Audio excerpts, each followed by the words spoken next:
Hey guys, let's watch this one here, and this video we're going to be doing a video on the iPhone 4S and seeing whether or not it can be used today in 2019. Alright, so to start off this video, I'm going to go ahead and show you what version of iOS this iPhone 4S is running. So go ahead, swipe to unlock, go into settings, go into general, about, and you can see it's running iOS 9.3.6, which was the software update by Apple that essentially fixed GPS issues and whatnot. So that's all good. Alright, so general usability, just scrolling through the home screen, everything is not that bad. Because they can control center. Once again, the animations are pretty smooth for the most part, except it takes a couple tries to get something like notification center down. And, oh my god, the camera's not focusing. I'm sorry about that. And yeah, I mean, it's pretty good. You still get those widgets that were first introduced in iOS 8, I believe, on here. So that's cool. But yeah, I mean, compared to the iPhone 4, which I've made a couple of videos about, just like the animations here. I think I'm recording at 60 frames per second. You can really see them.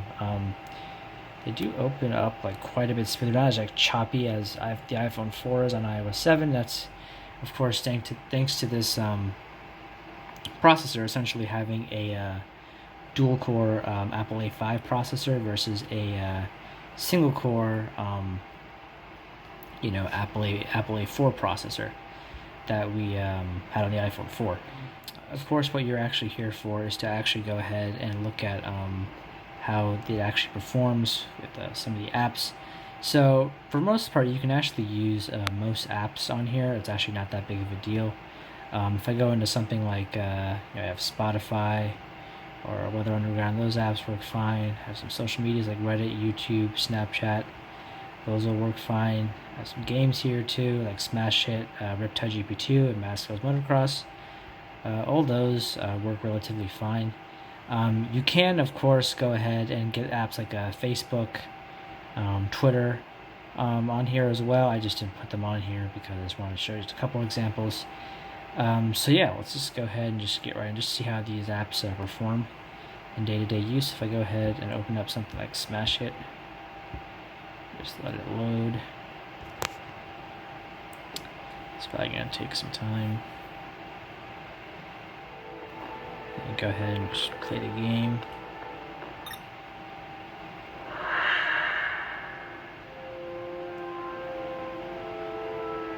Go ahead and tap through some balls.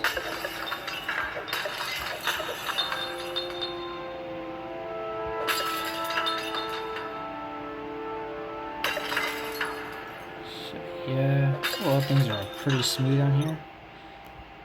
So nothing to worry about there. We can also go ahead and look at some apps as well. So we go ahead and scroll down to say something like Reddit.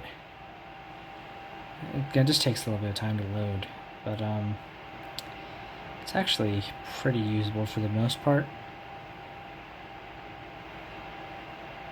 And you'll probably see it's going to be a bit laggy scrolling through here. So performance isn't perfect, but it's not terrible either. And see if I go ahead and just click on a post right here, you can see that, yeah, once again, it's a little bit laggy, but it's overall not too bad. I'm going to go over on YouTube. Again, it takes a little while to load because it was running hardware from like 2011. We'll just give it some time.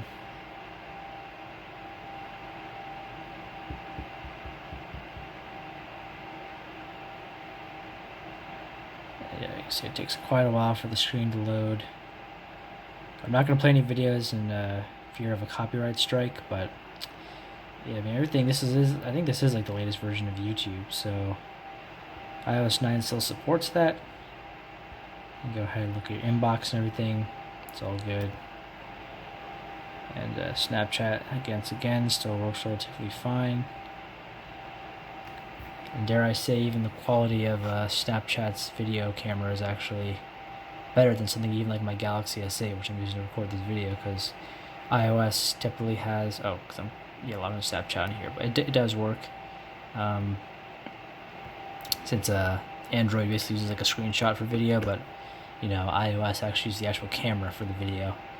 Yeah, let's go to one more app like Spotify here. And once again, it just takes a little while to load.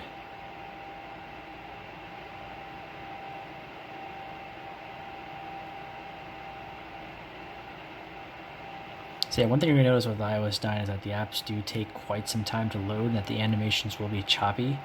But if you can have the patience to just go through that, at least with here on the iPhone 4S, I mean, it's pretty good. I mean, this is basically almost like the exact same version of Spotify that's on the Galaxy S8. And yeah, I mean, that scrolling right there is actually quite smooth. I can go like my music library, go into like songs, and yep, I mean, works miles better than actually my iPod Touch 4th generation on iOS 6, so this is pretty good. And yeah, you can still use things like Siri on here. So for example, I hold down the home button, it should activate. What is the weather like outside right now?